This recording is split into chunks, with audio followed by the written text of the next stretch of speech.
transmitiendo desde la Ciudad de México. Urus Radio, una estación para compartir.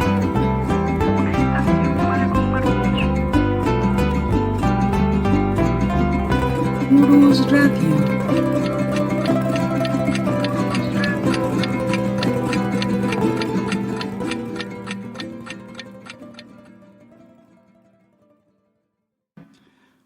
Hola, ¿qué tal? ¿Cómo están, amigos de Urus Radio?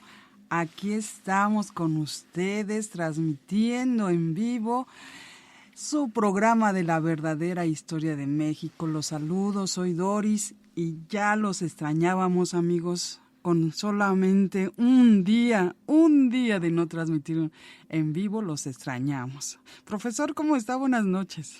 Licenciada, buenas noches. Permítame decir una frase, ¿sí? Y ustedes pensaban que nos íbamos a ir, pues no, aquí estamos. Aquí estamos como todos los lunes, licenciada. La semana pasada tuvimos que grabar el programa en martes, en la mañana, para que usted nos hiciera favor de subirlo a las plataformas, pero de nuevo estamos aquí en nuestro horario habitual, ahora una nueva plataforma, ahora en TikTok. Estoy viendo muchos corazoncitos que van subiendo ahí, alcanzo a ver en la pantalla. Y aparte se está grabando en la plataforma de Spreaker, pero solo grabando.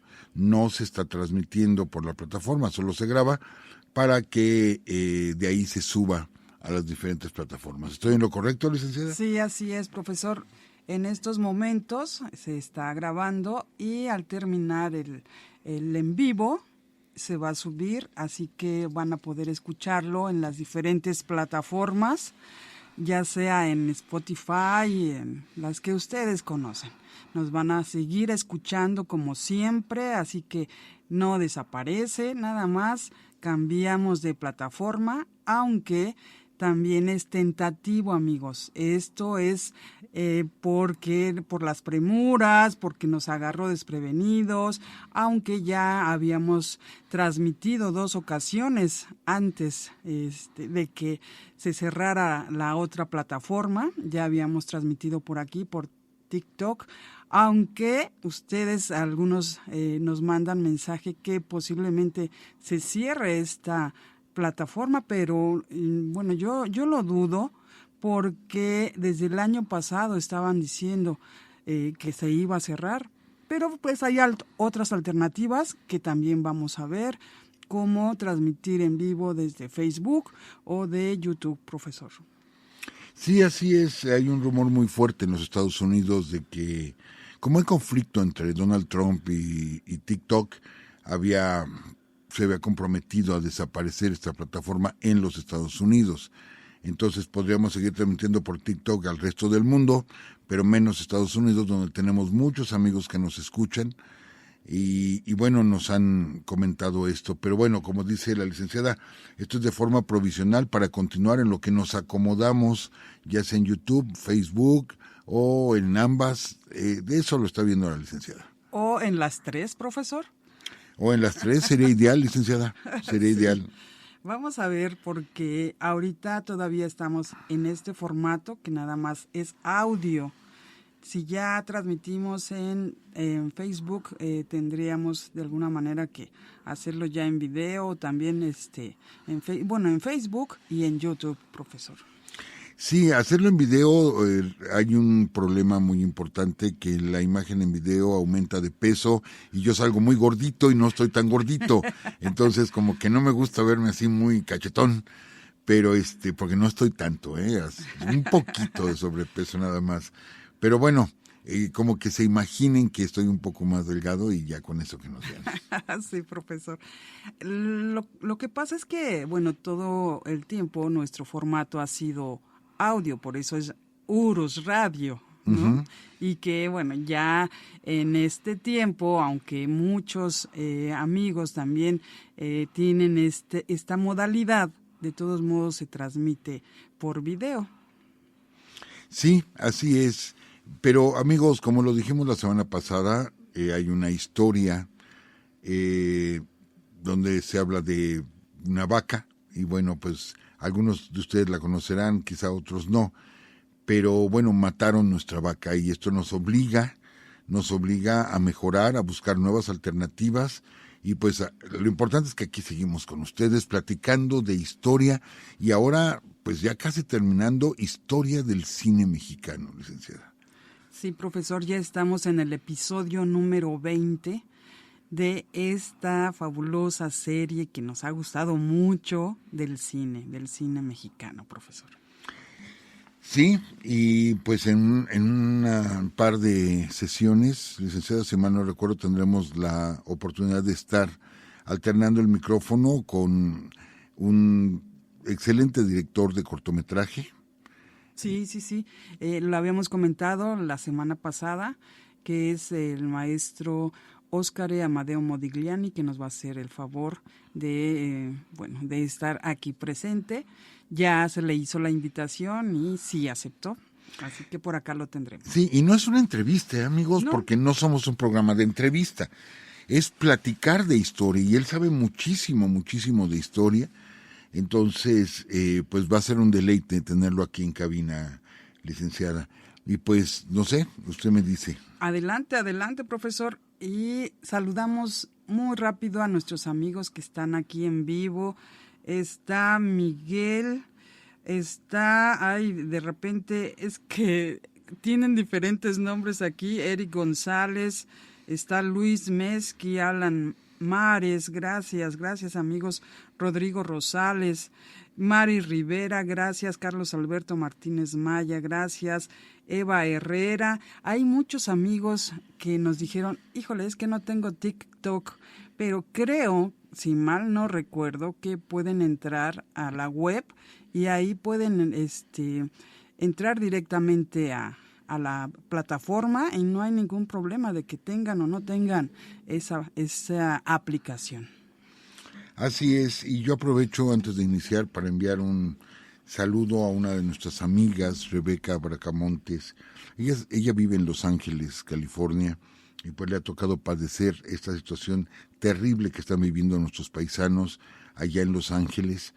Tuve oportunidad de ver desafortunadamente unas imágenes terribles de lo que está sucediendo allá. Sí. Sabemos que es una zona de incendios, pero ahora sí se descontroló por completo el incendio y bueno, me llama la atención una foto que se hizo viral de una estatuilla del Oscar, hablando del cine, totalmente incendiada, carbonizada a su base, etcétera, y pertenecía a Robert Redford, porque se incendió su casa, y parte de los daños es su estatuilla del Oscar, y difundieron la imagen, les digo ahora hablando de cine.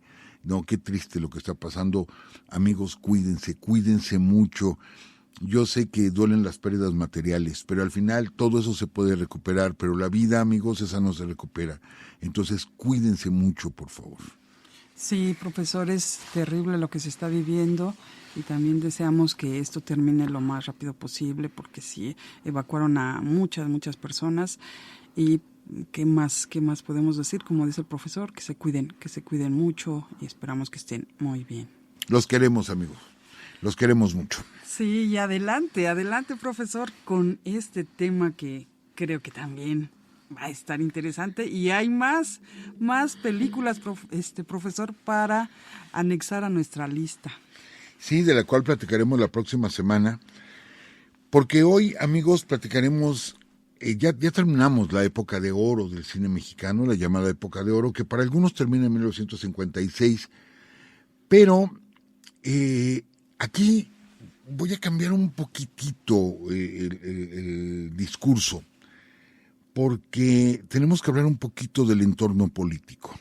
El entorno político que se vive en México, llega el sexenio de Adolfo López Mateos, 58-64, y llega el sexenio de Gustavo Díaz Ordaz.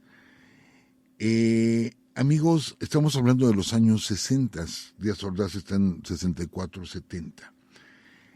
Es cierto que hay un auge grandísimo del cine norteamericano, tan es así que solamente el 13% de las películas en los 60 o principios de los 60, solamente el 13% de películas que se proyectaban eran mexicanas. Y el resto eran en su gran mayoría norteamericanas o europeas. Entonces, amigos, viene un descenso muy, muy fuerte en cuanto a la producción y sobre todo en cuanto a la calidad cinematográfica.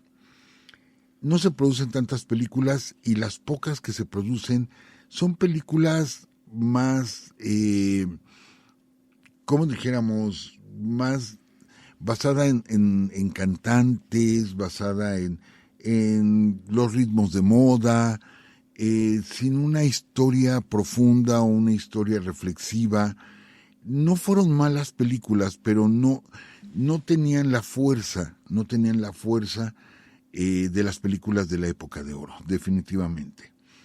Es cierto que se retrata mucho a México durante la época de oro y quizá una imagen distorsionada, entiendo las críticas, quizás se da una imagen distorsionada de lo que era México.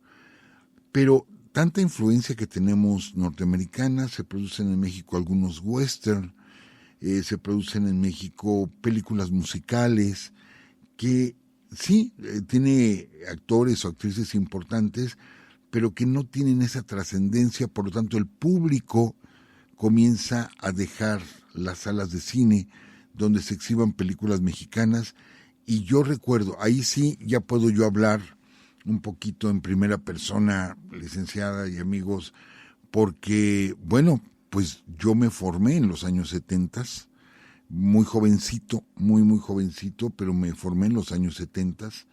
Entonces recuerdo esa época porque fue la época en que yo iba al cine. Y teníamos películas en el cine, películas de Capulina, y teníamos todavía películas de Cantinflas, etcétera, que era como repetir la misma trama.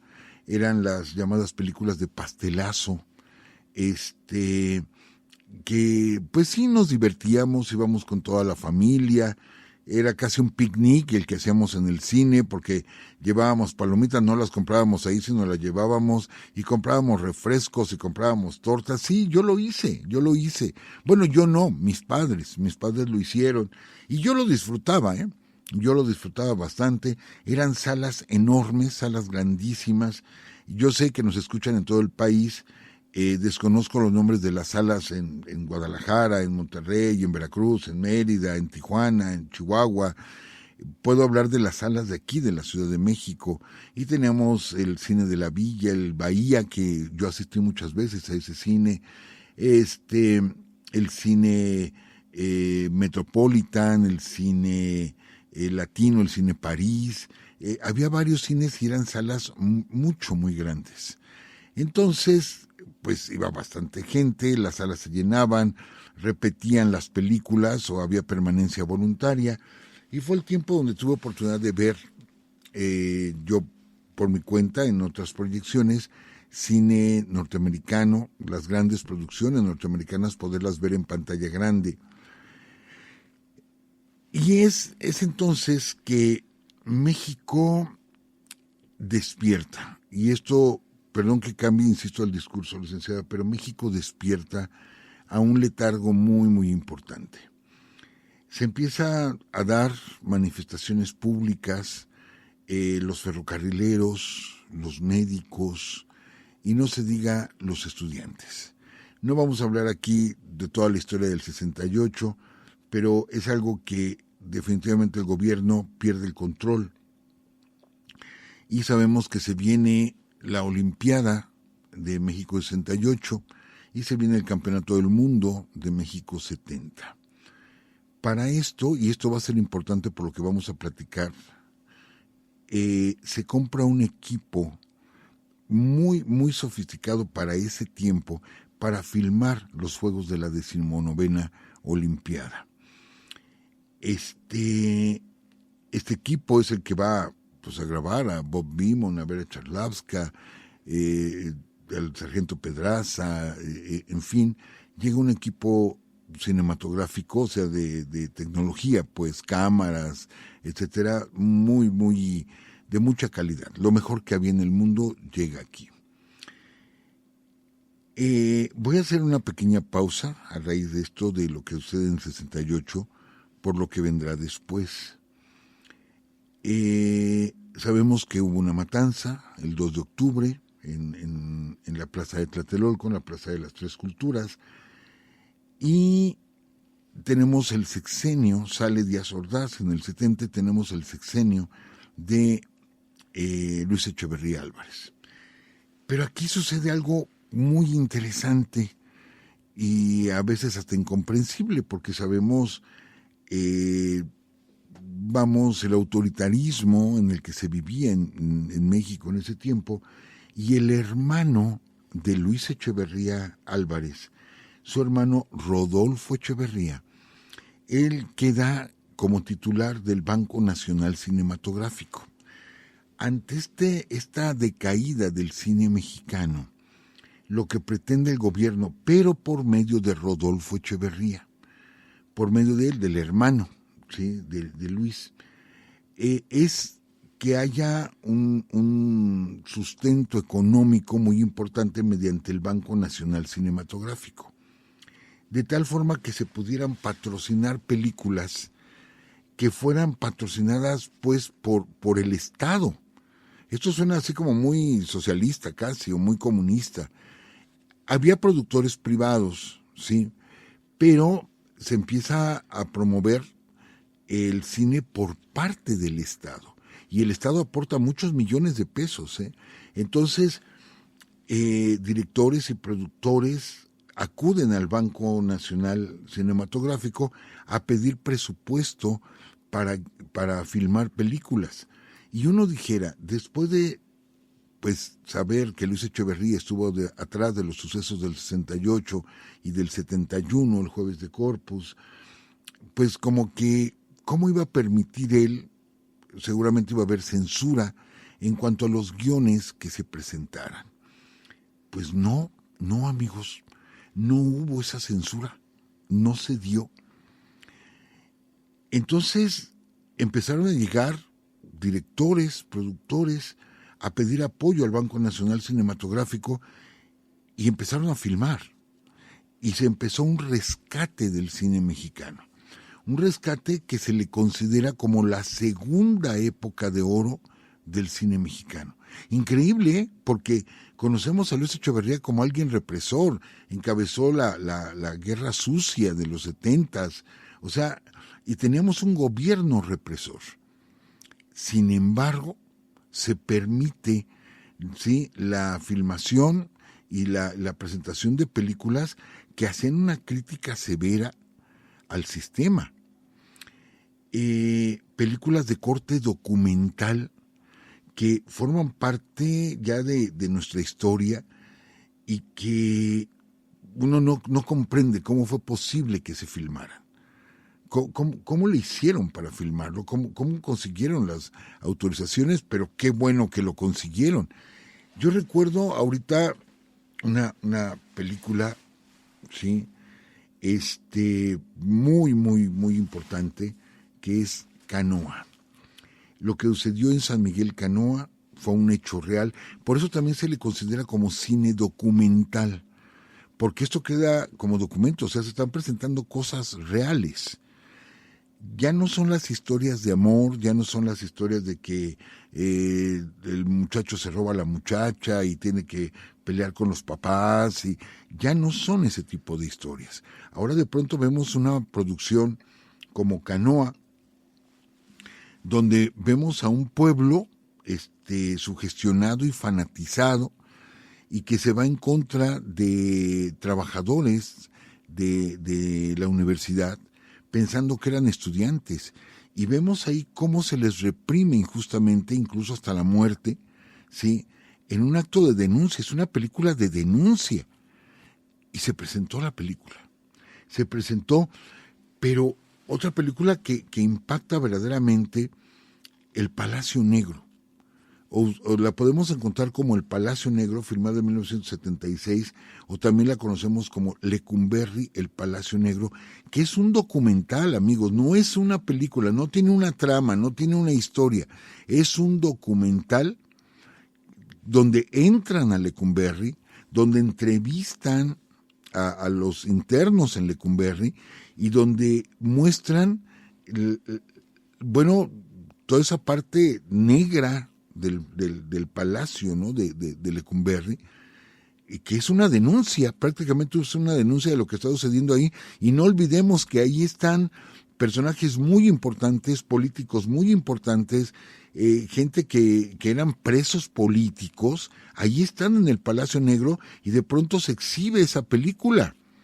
Es lo que a mí me parece increíble, que un gobierno represor haya permitido la exhibición de estas películas, de hecho desde la filmación. Y entonces tenemos una nueva camada de fotógrafos, aunque Gabriel Figueroa sigue fotografiando, tenemos a Alex Phillips, por ejemplo, y tenemos a toda una camada, a una nueva generación de directores. Y podemos hablar de Felipe Casals, de Julián Pastor, de Alfredo Gurrola, de Arturo Ripstein, de Gabriel Retes, ¿sí? Donde son jóvenes que están buscando por medio del cine, por medio de las cintas, expresar o denunciar o exhibir lo que es el México actual. Vamos a hablar de algunas películas muy, muy especiales que les recomendamos, amigos, les recomendamos.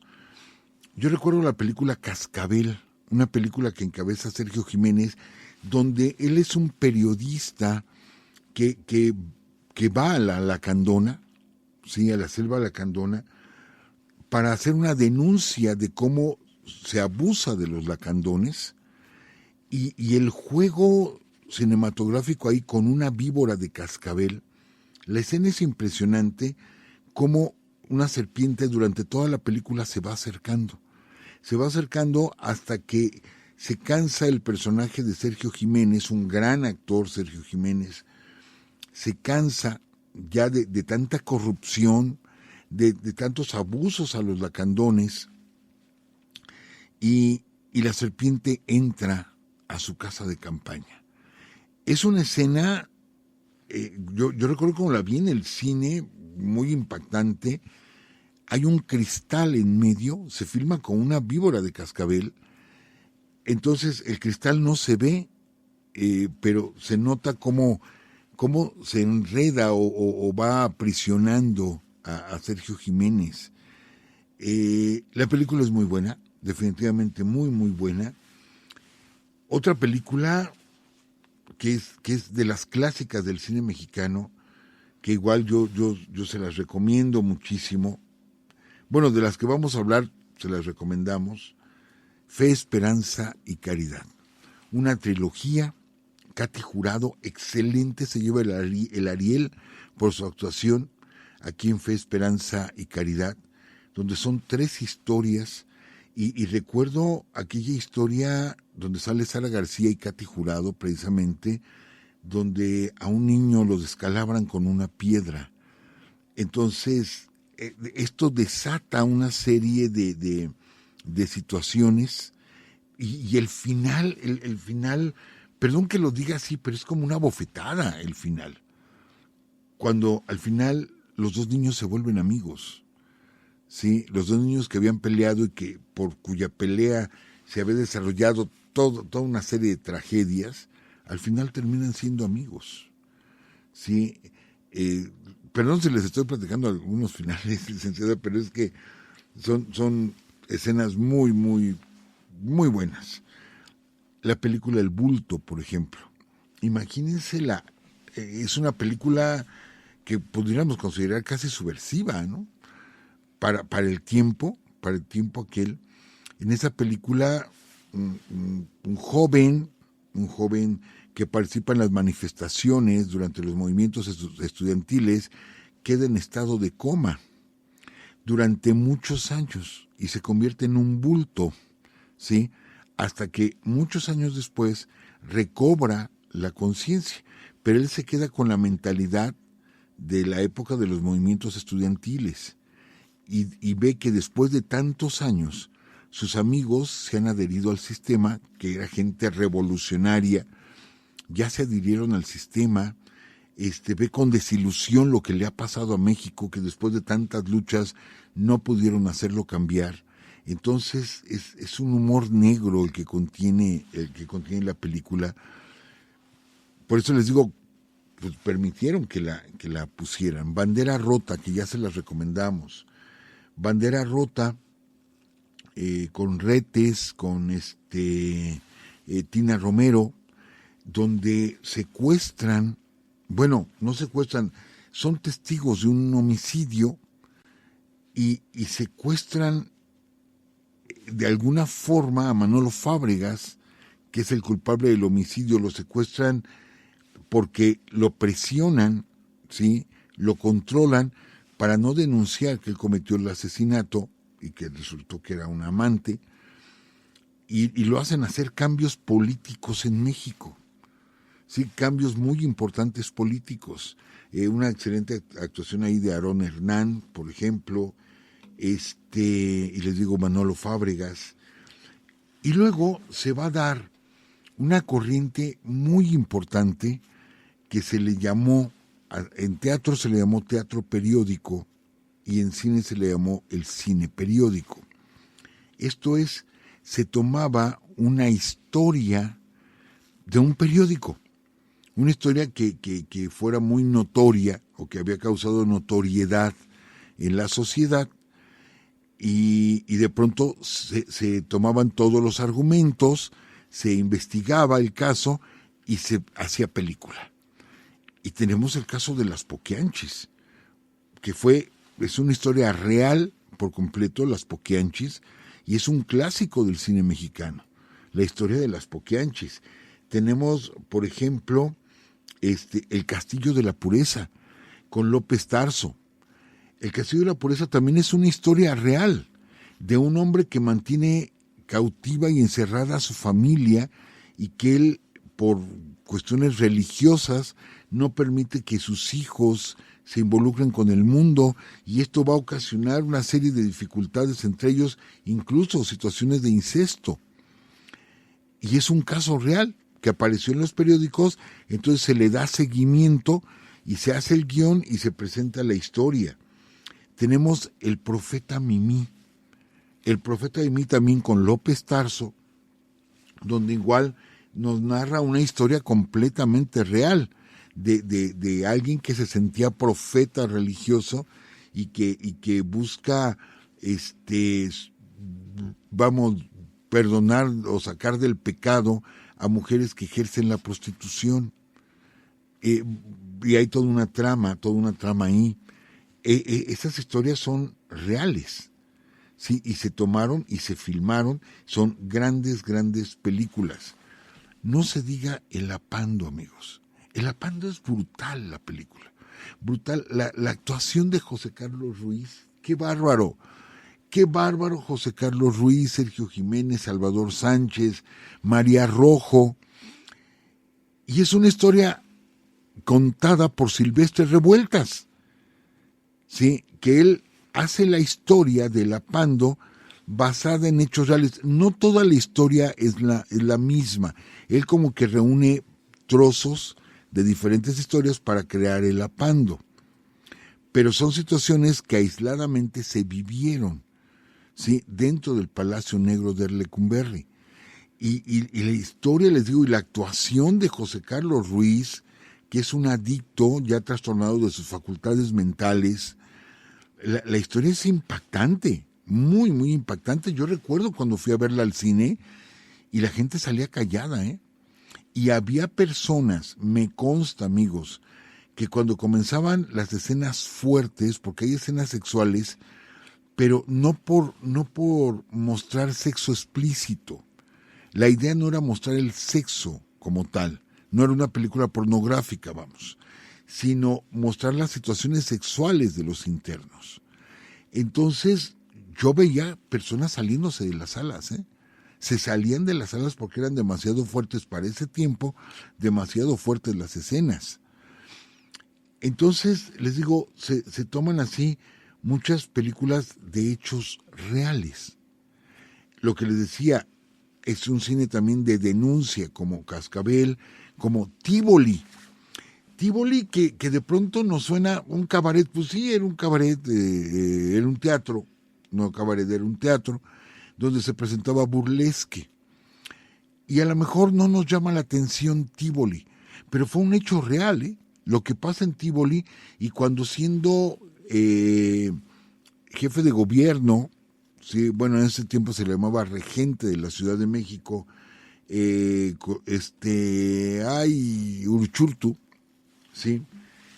Se cierran los cabarets, todos estos lugares de vida nocturna en la Ciudad de México se cierran a causa de que el hermano de Uruchurtu se contagia una enfermedad contagiosa, venérea. Entonces decide cerrarlos, y entre ellos decide cerrar el Tívoli, que tiene muchísimos años de tradición, y vemos escenas fabulosas con Carmen Salinas y con Alfonso Arau, ¿sí? Y que son los que salen a las calles y protestan. Eso fue real, amigos. Fue real lo que sucedió en el Teatro Tívoli. Fue completamente real. Entonces les digo, es un cine también de denuncia. Temas tan complejos como la película Los Cachorros, con Alonso. Los Cachorros, donde es un niño que jugando con un perro, el perro lo ataca y le destroza sus órganos sexuales. Entonces, los efectos de todo esto de no tener los órganos sexuales y cómo va afrontando la vida, ¿sí? Y lo lleva a situaciones bien, bien complejas. Es una película también fuerte, ¿sí? Otra película que a mí me encantó de ese tiempo, Viento Negro. Viento Negro, filmada blanco y negro, dirigida por Servando González, de quien vamos a platicar, Servando González, con las actuaciones de Enrique Elizalde, de David Reynoso, de Chelelo, que Chelelo ahí hace un papel serio, aunque él era como un bromista en la película, pero no hace un personaje cómico, no es una comedia, y que es una historia real de cómo de las contingencias que tuvieron para construir el ferrocarril Chihuahua-Pacífico. No es cierto, el ferrocarril, creo que sí, el Chihuahua, no, es cuando cruzan el desierto de Sonora, sí, es cuando la vía se tiene que comunicar desde Guadalajara hasta Mexicali, y cuando cruzan el estado de Sonora. Sobre esa historia está basada. Entonces, era lo que decíamos, son películas documentales, películas de denuncia, o películas que utilizan temas que no eran comunes. Ya nos alejamos, insisto, de estas películas campiranas, estas películas de romance, de canciones, de fiesta, de jarabes, o el jarabe tapatío, ya nos alejamos de todo ello, y tenemos un cine fuerte, ¿sí? Y de pronto, amigos, nuestras películas empiezan a ir a los festivales internacionales de cine. Amigos, en todos los festivales internacionales de cine, ¿sí?, se ganan premios. Y es una película tras otra la que van ganando premio tras premio tras premio. Por eso se considera la segunda época de oro del cine mexicano. Nuestros actores son reconocidos, pero aparte, ¿se acuerdan cómo platicamos que Pedro Armendáriz llegó al cine porque él era guía de turistas y un día declamó Hamlet y lo vieron y lo contrataron? De cómo mucha gente llegó casualmente al cine. Ahora no, ahora son actores, son actrices. Es gente que sale del teatro, mucha gente que sale del teatro y que los llaman a estas producciones. Entonces, sí, es cierto que tuvimos grandísimos actores de lo mejor, como los Soler, hemos platicado mucho de ellos, Pedro Infante, Jorge Negrete, etcétera, hemos platicado de ellos, pero de pronto ahora tenemos actores dedicados directamente al cine. Tenemos a Bonilla, una película extraordinaria. Yo la vi esa película en el cine. Ya no tuve tiempo de verla antes de esta transmisión, licenciada y amigos, pero se los juro que la tengo apartada en la computadora, porque yo creo mañana temprano, tengo algunas actividades, pero bueno, después voy a ver María de mi corazón, que tiene muchos años que no la veo, esa película, extraordinaria película con Bonilla, donde hace el papel de un mago, con María Rojo, excelente película, mañana la veo, y luego, amigos, un clásico, a veces es difícil entender, porque no tiene una trama, es simplemente una noche de relajo, una noche, de diversión, pero que es un gran clásico del cine mexicano, Los Caifanes. Los Caifanes con Enrique Álvarez Félix, Julissa, Sergio Jiménez, Ernesto Gómez Cruz. Amigos, yo dejen presumirles un poquito que tuve la oportunidad de conocer a don Ernesto Gómez Cruz. Me dolió su reciente partida de don Ernesto. No conviví mucho con él, pero tuve la oportunidad de platicar algunas ocasiones con él. ¿Nos develó una placa, profesor? Es nuestro padrino de develación de placa, don Ernesto Gómez Cruz. Tiene razón, licenciado, es nuestro padrino. Y alguna ocasión yo le pregunté a don Ernesto Gómez Cruz, le digo, bueno, yo le decía don Ernesto, ¿qué se siente ser el único mexicano, ¿sí? El único mexicano que ha vestido a la Diana Cazadora? Porque, a ver, ¿cuál era el sentido, amigos? ¿Cuál era el sentido de ir y de vestir a la Diana Cazadora? Bueno, pues que en la época de López Mateos, la Diana Cazadora ya estaba en Paseo de la Reforma, pero según recuerdo, o fue la esposa de Ruiz Cortines o fue la esposa Eva Sámano, la esposa de López Mateos, una de las dos no estuvo de acuerdo en que apareciera una mujer desnuda en pleno Paseo de la Reforma y ordenan ponerle un taparrabo. De tal forma que dañaron incluso la escultura, se dañó la escultura, y ya posterior a eso, ya cuando terminan estos sexenios, hacen una nueva Diana Cazadora, porque el molde se conserva. Entonces, hacen una nueva Diana que es la que está ahorita en Paseo de la Reforma, es la segunda Diana, ¿sí? No quiero cometer el error que una vez cometí cuando les platiqué dónde estaba la Diana original. Yo dije un nombre del estado de Hidalgo y me equivoqué, pero es en un pueblo del estado de Hidalgo donde está la Diana Cazadora original, y que todavía tiene ahí como las manchas de las marcas de soldadura, donde le habían puesto un taparrabo, que les digo quedó dañada. Entonces se hace una nueva Diana y se pone, es la que está en Paseo de la Reforma, y luego se hacen réplicas, hay una ahí en la costera, en Acapulco, etcétera, pero la Diana original está en el estado de Hidalgo, la mera original. Pues bien, un tanto para burlarse de ello, se filma esa escena, pero ¿qué creen? Que ellos habían ido a Gobernación a pedir el permiso para filmar en la noche, cerrar Reforma y hacer la escena. Y no se atrevían, no se atrevían a dar el permiso. Por eso les digo, se aventaron y lo lograron. Esto me lo platicó a mí directamente don Ernesto Gómez Cruz. Dice, nosotros no sabíamos qué escena íbamos a filmar, solamente nos citaron. Dice, y de pronto nos arrancamos con los camiones y las camionetas. Nosotros pensábamos que íbamos a llegar y ya iban a estar las cámaras puestas, que ya iba a estar todo puesto. Dice, no había nada. Y llegamos a Reforma a la 1 de la madrugada. Allá la Diana, dice que empiezan a bajar las cámaras, pero así rapidísimo. Y sale, súbanse y viste a la Diana Cazadora y trépate ahí en la estatua. Y ahora bájate y vámonos inmediatamente de aquí, porque no tenemos permiso de hacer esto. Entonces lo hicieron, ahora sí que a la brava, lo hicieron para la película Los Caifanes. Esto me lo platicó a mí directamente don Ernesto Gómez Cruz. Entonces, vean, se atrevían a hacer las cosas, incluso sin los permisos correspondientes, lo hacían. Por eso hablamos les digo, de Casals, de Retes, de Rimstein, de pues, grandes directores que se atrevieron a hacer muchas cosas, como enfrentar el sistema. Yo no sé si quería lavar su nombre Luis Echeverría, no lo sé, pero permitió todo esto. Y qué bueno que lo hizo.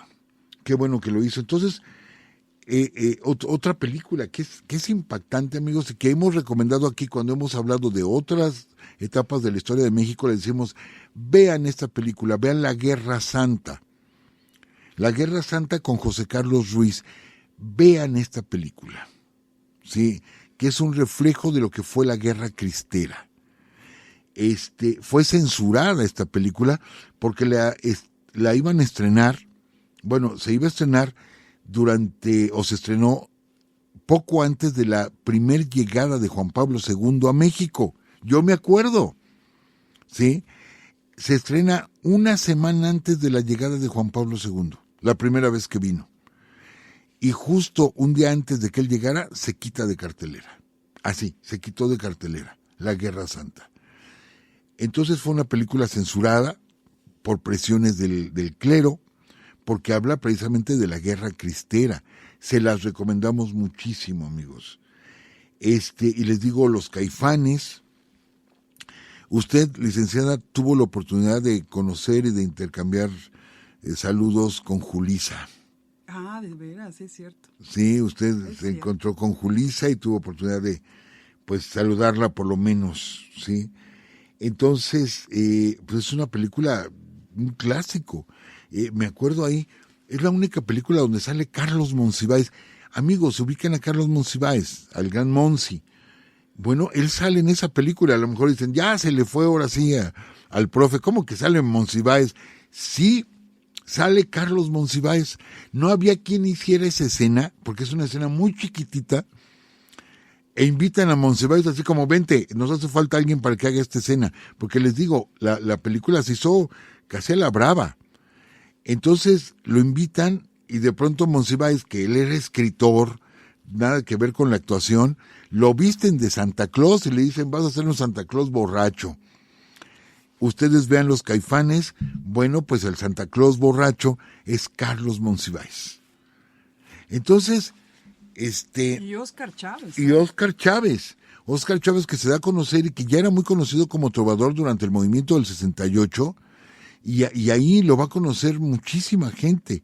Al gran Óscar Chávez, que también tuve yo la oportunidad de conocer. Yo también, profesor. En persona a Óscar Chávez. Soy admirador de la música de Óscar Chávez. Y entonces, les digo, esa película, un clásico. Otra película que es, el título es un tanto extraño y que no nos lleva a una historia en sí, y que de pronto no la queremos ver porque, bueno, tuve oportunidad de dar clases en universidad, y cuando yo le decía a mis alumnos, quiero que vean la película Mecánica Nacional, pensaban que era cine de ficheras, y les digo, no. Bueno, no de ficheras, pero de mecánicos y que los albañiles y que... no, Mecánica Nacional tiene otro tipo de trama. El juego es la frase, esta es la mecánica nacional. O sea, así es como nos comportamos los mexicanos. O sea, esta es nuestra mecánica. Sí, trata de unos mecánicos, ahí viene el sarcasmo del nombre, pero las actuaciones de Lucha Villa, Manolo Fábregas, Héctor Suárez, Sara García, ¿sí? En un papel como el que nunca se le vio a Sara García, y tomando y emborrachándose y siendo grosera, en fin, un extraordinario papel de doña Sara García. Y les digo, con un super elenco, y que al final no es una historia, es casi como un documental de lo que hace una familia mexicana, ¿sí? De lo que hace una familia mexicana, por eso es la mecánica nacional. Está El Jardín de la Tía Isabel, está Las Fuerzas Vivas, otra película, Los Albañiles, con López Tarso,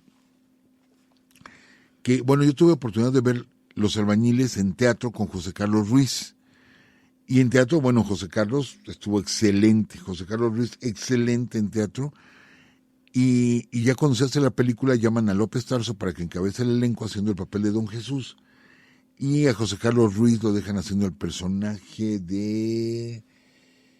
Ay, no recuerdo bien el nombre de su personaje, de José Carlos Ruiz, y el personaje de el Patotas, creo. ¿El Chapo? ¿No era el Chapo? No, no era el Chapo. Creo que era... Ay, no recuerdo, pero el Patotas lo hace Adalberto Martínez Resortes, que es un personaje donde no baila, donde no es comedia, sale de alcoholizado, etcétera, y se lleva el Ariel por esa actuación en la película de Los Albañiles. Entonces, pues son películas que la verdad les recomendamos, se las repito: La Guerra Santa, Canoa, Las Poquianchis, El Bulto, Bandera Rota, El Castillo de la Pureza, El Profeta Mimí, Mecánica Nacional, Los Albañiles, La Casta Divina, también con López Tarso. Un peliculón hablando de lo que es este grupo nequenero durante la época de Don Porfirio y la represión a los indígenas mayas. Por eso les digo, es un cine de denuncia, es un cine documental.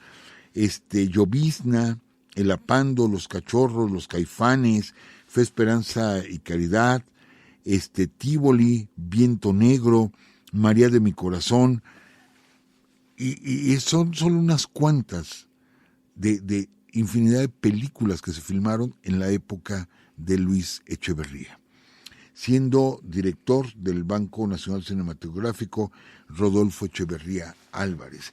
Por eso se habla de la segunda época de oro del cine mexicano, donde va a haber actores de la primera época de oro. Vamos a ver, por ejemplo, hay esta película, licenciado, ahorita la comentábamos con Roberto Cobo. Ah, sí, El Lugar Sin Límites, profesor. El Lugar Sin Límites. Vamos a ver ahí a don Fernando Soler en El Lugar Sin Límites. Vamos a ver a Lucha Villa, a Ana Martín. También una película que habla abiertamente, con Gonzalo Vega, abiertamente de un tema del que no se hablaba. Al final, personas, ¿sí?, homosexuales eran satanizadas o satirizadas en las películas. Si era el que hacía reír o era del que se abusaba para burlarse de él. Y de pronto tenemos un personaje como la Manuela, que hace extraordinariamente Roberto Cobo, y que nos cambia a muchos la mentalidad, ¿sí? Ante un tema, pues, que ahorita ya es un tema común, pues, es un tema común, pero en aquellos años era muy difícil hablar de homosexualidad. Ya vimos que jugó un poquito Abel Salazar con películas de corte lésbico, pero al final eran comedias. Pero ya una tragedia como El Lugar Sin Límites no se había hecho. Entonces, les digo, se da esta apertura, pues. Cascabel, que ya mencionábamos. Amigos, pero sale Echeverría y entra José López Portillo. Y pone a cargo de RTC, Radio, Televisión y Cinematografía de México, a su prima Margarita López Portillo. Y todo cambia. Y se acabó así esta segunda etapa o esta segunda época de oro del cine mexicano. Se termina con la llegada de Margarita López Portillo. ¿Por qué? Porque ella pide que el cine vuelva a ser un cine familiar. ¿Cómo es posible que se presenten desnudos o escenas sexuales o cosas tan fuertes como El Apando? No era posible. Entonces ella exige que se empiece, o sea, que el cine retorne a esas situaciones familiares, pues conflictos de familia que son importantes, claro está, pero que no sean tan explícitos o que no sean tan fuertes en la pantalla. Y reduce el presupuesto, ¿sí?, por parte del gobierno. Reduce tremendamente el presupuesto, por lo tanto decae la producción de películas mexicanas, decae mucho, y se comienzan de nuevo a hacer películas de corte musical que se hicieron en la época de Echeverría. Ahí hace películas José José, Vicente Fernández, Pedro Infante Jr., varias películas de corte musical. Pero pues ya nos quitamos de ese cine, ya era difícil porque no había dinero. El Banco Nacional Cinematográfico deja de aportar recursos para hacer este tipo de películas, la censura se va a acrecentar, pero se quedan dos películas que yo sinceramente, amigos, se las recomiendo, y que es la película Bellas de Noche, ¿sí? Y Noches de Cabaret. Van a decir, ¿cómo el profe está promocionando estas películas? Amigos, fueron buenas películas, con ese ambiente, el ambiente de Cabaret. Sasha Montenegro, Jorge Rivero, Lalo el Mimo, etcétera, fueron buenas películas. Yo recuerdo cuando Bellas de Noche, me acuerdo de su publicidad. La publicidad fue la que hizo a la película Bellas de Noche, que fue, señora, ¿sabe usted dónde está su marido? Esa era la frase con la que se publicitó Bellas de Noche, y ante el éxito de la película, que es una historia sencilla, pero vemos buenas actuaciones. Ahí es donde surge el personaje de la corcholata de Carmen Salinas, y les digo, vemos buenas actuaciones dentro de una comicidad muy, si ustedes quieren, muy sencilla, a veces muy alburera, muy en doble sentido, pero fueron buenas películas, divertidas, ¿sí? Que se filman por ese tiempo, pero que ya cuando deja de haber recursos, entonces ahora sí, como vieron que eran muy taquilleras y ya no había apoyo por parte del gobierno, se reducen tremendamente los apoyos, ya no hay apoyos, entonces ahora hay que hacer películas taquilleras. Sí, nada más para que la gente vaya al cine. No nos preocupa el guión, no nos preocupa la historia. Ya se acabó Los Cachorros, El Apando, Los Caifanes, y entramos a muchas películas que muchas personas han criticado, y creo que tienen sus motivos para hacerlo. Yo creo que fue una industria que le dio, pues, donde participó muchísima gente. Sí, el Caballo Rojas, Luis de Alba, en fin. Sí, no son las grandes historias, no son los grandes guiones, eran películas únicamente para pasar el rato. Yo no soy muy aficionado a estas películas, pero tampoco reniego de ellas, porque entiendo que el que no se hicieran ya más películas de un corte más elaborado, pues fue a raíz de decisiones gubernamentales. Y yo voy a cerrar, licenciada, con esto, porque en 1982, en marzo de 82, Luis Echeverría estuvo hasta el 76, toma el poder López Portillo, y el 24 de marzo de 1982, yo tuve un amigo, porque tiene mucho que no lo veo, que estuvo ahí, afortunadamente salió vivo, estuvo ahí y me platicó lo que le tocó ver cuando se estaba presentando la película La Tierra de la Promesa, una película polaca en un festival de cine, y de pronto ahí en la Cineteca Nacional, de pronto en la escena, hay una escena de un incendio dentro de la película, y de pronto se escucha una explosión. Empieza a oler todo aquello a quemado. Al principio la gente piensa que es un efecto, porque ven algunas llamas. Claro, fueron unos instantes nada más hasta que se dieron cuenta que se estaba incendiando la Cineteca Nacional. Fue algo terrible, tan es así que desgraciadamente el libro de récords Guinness, nos otorgó desgraciadamente el récord Guinness por México perder el mayor acervo histórico cinematográfico de la historia. México tiene ese récord por la cantidad de películas que se perdieron, miles de películas que se perdieron, miles de guiones, ¿sí? Fotografías, etcétera, que se perdieron en el incendio de la Cineteca Nacional, y que, a decir del gobierno, fue que las películas que estaban embodegadas y que que tenían nitrato, el nitrato es flamable, altamente flamable, una de estas latas había explotado, ¿sí?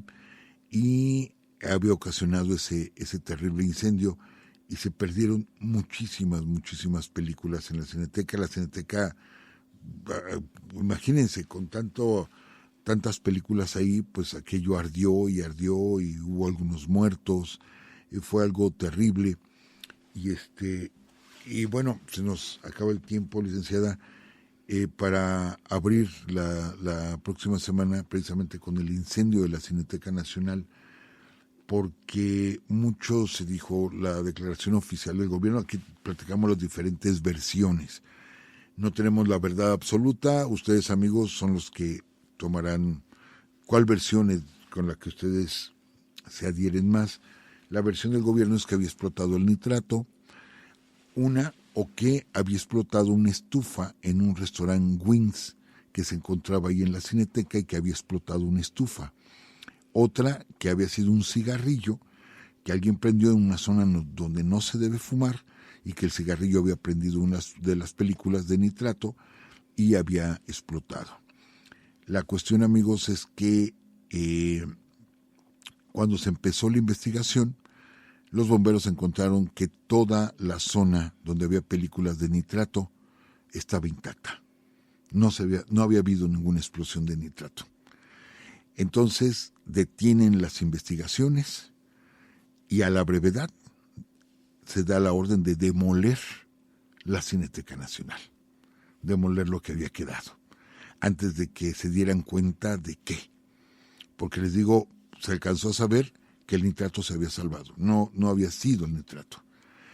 Entonces se corrió pues un rumor muy fuerte, muy fuerte, y que lo vamos a ligar la próxima semana, porque tal pareciera que había algo guardado en la Cineteca, ¿sí? Algo guardado en la Cineteca, que era necesario destruir.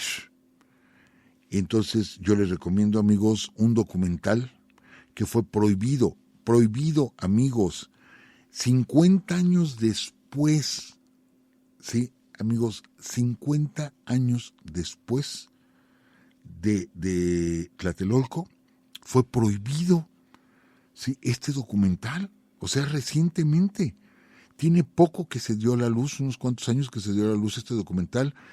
Yo los invito a que lo vean, lo encuentran en YouTube, y se llama Los Rollos Perdidos. Sí, el documental es tremendo. Se los recomiendo, vean ustedes Los Rollos Perdidos, y platicamos la semana que entra. Licenciada. Muy bien, muchísimas gracias, profesor. Gracias a todos ustedes, amigos, por acompañarnos el día de hoy. Estamos con mucho gusto de que estén aquí en el chat. Y de hecho, profesor, hay un amigo que nos hace una aclaración. Creo que usted confundió los nombres. En vez de decir José Revueltas, dijo Silvestre Revueltas. Ay, cierto, perdón. Bueno, son Revueltas, y nuestros amigos de Santiago Papasquiaro han de estar contentos, pero sí lo confundí. Es José Revueltas.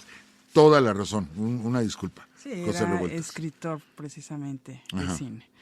Y gracias. El próximo lunes seguiremos aquí en TikTok. Ya les estaremos avisando si nos cambiamos a otra plataforma, o aparte también transmitimos desde otra plataforma. Posiblemente, les decía yo al principio, que sea desde Facebook o YouTube o ambas, pero ya les estaremos informando. De todos modos, los esperamos el próximo lunes, ya saben, aquí en TikTok a las 10 de la noche. Ojalá se sigan uniendo, amigos. No sé, yo no entiendo aquí cómo está la situación, profesor, que dice que ya van 19.1K, que nos envían likes. Gracias amigos. 19.1, estamos hablando de 19,000. Pues así, yo creo que sí, profesor. Muchísimas gracias. Gracias a todos ustedes. Gracias a Sergio. Ahorita no recuerdo el apellido. Sergio, que también estaban sus hijos aquí presentes. Los mandaron a dormir. Sergio Salinas. Saludos también a tus hijos. Saludos a todos los que están aquí en el chat. También queremos agradecer a nuestros amigos, a los colaboradores de Urus Radio, a Gabriel Ibarra, a César Domínguez, también al ingeniero Miguel Valencia. Gracias también por apoyarnos siempre y gracias a todos ustedes. Dice Gabo que son 19,000 escuchas. Caray, ¿será? Aunque yo veo que son menos. ¿Será tantos? Bueno, a ver qué dice. El live terminará dentro de 4 minutos. Bueno, amigos, pues ya nos vamos. Aquí sí nos cortan. Sí, esto sí. Aquí sí nos están diciendo que ya hay que cortar.